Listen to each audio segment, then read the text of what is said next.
There's something new and different to do with every show, and we have new challenges and new... they are adventures. They're adventures in themselves. The director and the designer both wanted this sort of pop art, comic booky kind of like feel to this show. We're on the set to VIETGONE. I'm Amanda Haverick. I'm a scenic artist at the Oregon Shakespeare Festival. This set in particular just has so many treatments. The red steel work that's on here has a lot of texture to it because it wants to look old and rusty, you know, and kind of grimy and gross. And we actually use toilet paper as our texture material in that. You know, the floor we used rags to sort of make these white splotches. We just sort of like dropped rags to give it that sort of like random texture.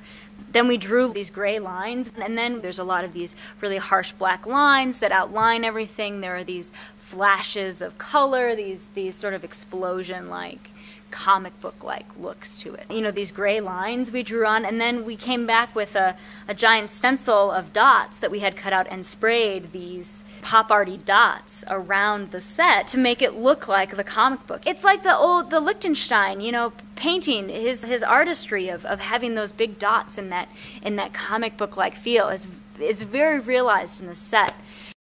And then the green part of the floor that has this sort of topography-like look to it is really just a simple wet blend that we came back and we did some variation and drags on. In this set, we had the very simple and the very complicated. So it was a very cool set to do and very fun to paint and to, you know, to make it realized.